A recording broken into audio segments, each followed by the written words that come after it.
Hi guys! I hope you all are having a good day.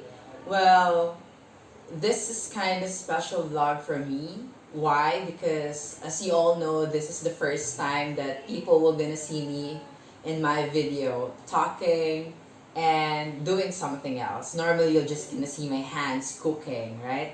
So why? Because there is this one milk tea brand who just recently contacted me. They wanted me to try, some of their milk tea flavors.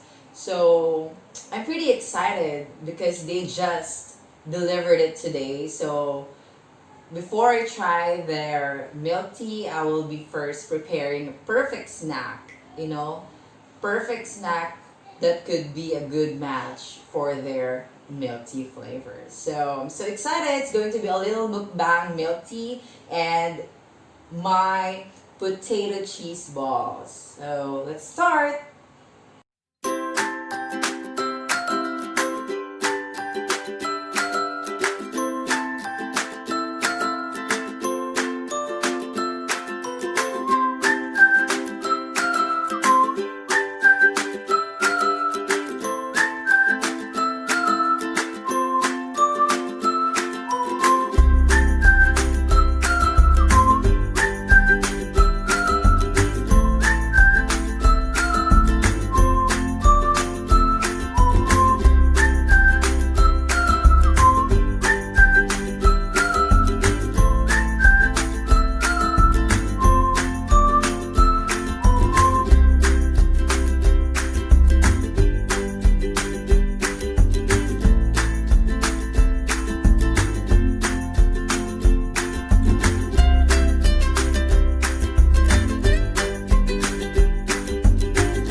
Ayan guys, tapos na ang ating potato cheese ball. So, it's time to try it as well as these beautiful and looking so yummy flavors from Boba milk tea. I was surprised why it is Boba, no? I just had a little research about Boba. Boba is a tea. So, yeah. So, let's try first my potato cheese balls. And I'm really excited. I love the aroma of, the sugar. You can really smell it.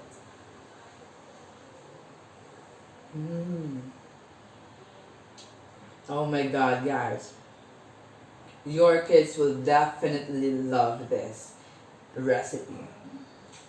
Perfect for breakfast, perfect for snack, and for those who are working at home, definitely this is a good one for you guys. One more. Bago pala tayo magtikiman guys, nagpadala rin sila ng straw. And I so like the packaging ng straw nila. So minimalist, but so cute. As well as the packaging here. Very simple, minimalist, but cute. I tried holding it like this, and yeah, it's really kind of sealed. I love this. Mm. Okay, so let's try tasting it now. I wanna first try this Nutella because I so love Nutella. Haha. Oh, di ba? Hirap. Joke lang. Wait lang. Is Oh my gosh. Guys, para kayo nagpapak ng Nutella. Grabe.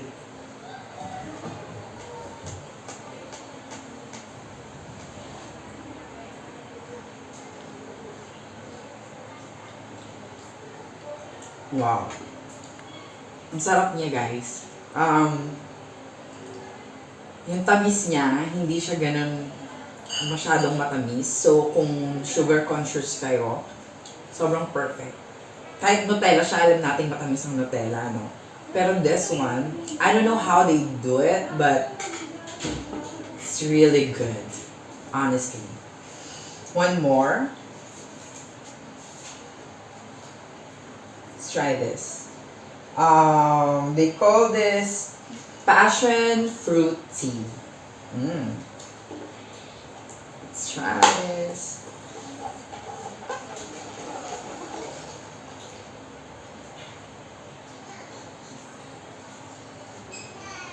Oh my god. Wow. What's this?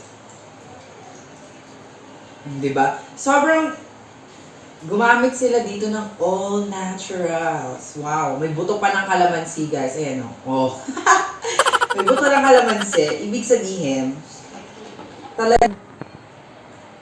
So, ayan. Passion fruit tea.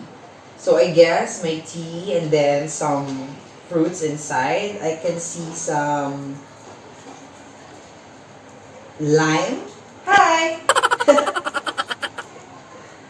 So, yeah. Saktong-sakto yung asim, yung tamis.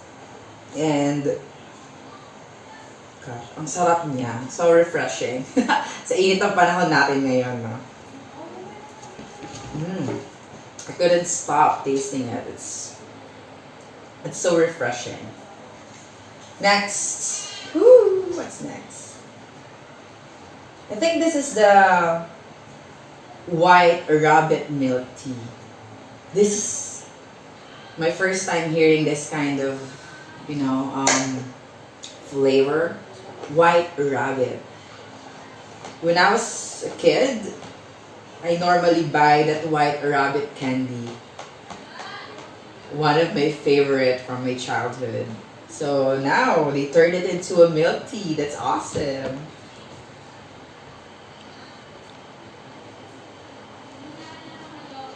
Wow.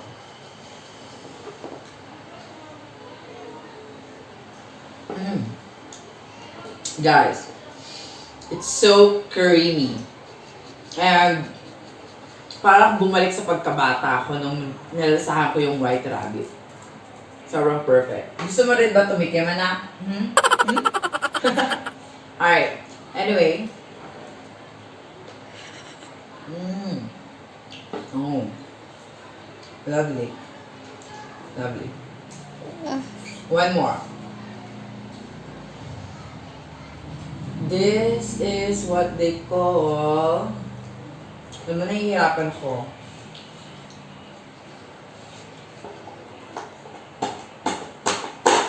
Yan. This is the sweet pearl lava. Sweet pearl lava, perfect. It looks like ube, right? Because it's violet, but let's see.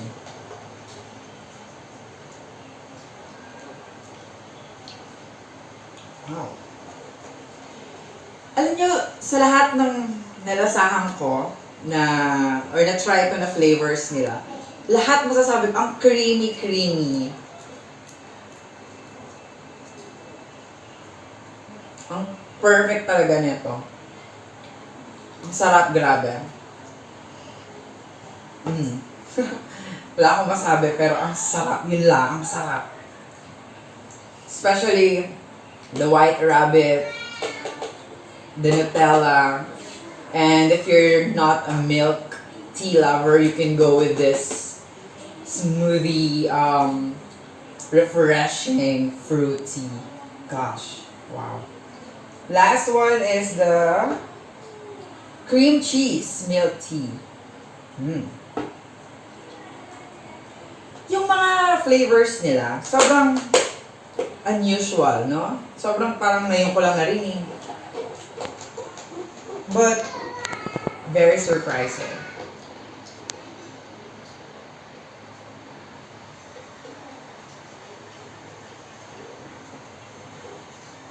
Wow. Wow. I'm not really a big fan of cheese, I'm sorry, but this one is so perfect. Ang creamy niya, and kung cheese lover kayo, maaamoy mo and malalasahan mo yung pagka-cheese niya. At ang perfect na match niya dito sa niluto natin potato cheese ball, di ba?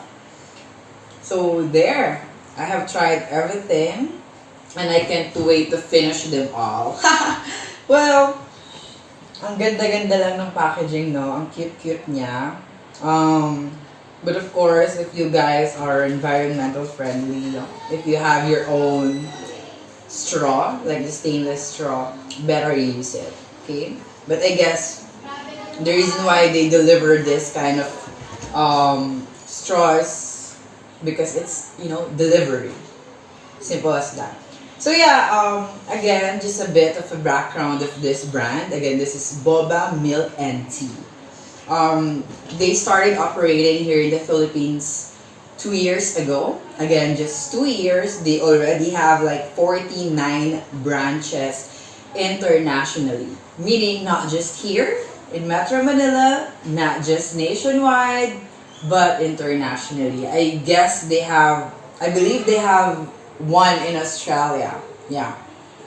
And I couldn't say more, They really deserve an international award when it comes to this kind of milk tea.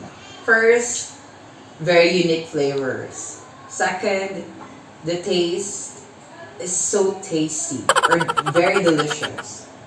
It's so creamy. And I so love this white rabbit, sorry. I feel like I'm going back to my childhood days, really.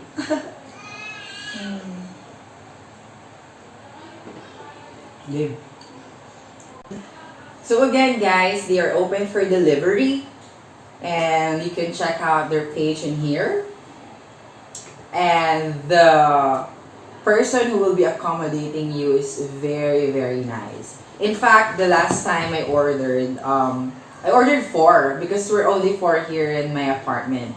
So what they did is gave me 5. They delivered 5 flavors and I was so surprised. I even asked them, hey, why is it 5? They only ordered 4. They said, it's my freebie as a new customer. And I was like, oh, surprising. Siyempre, gusto ko, no? Kasi mahilig ako sa milk tea. And they are also offering starter package promo, meaning you can get a supply from them. You can either use the brand itself or you can use your own.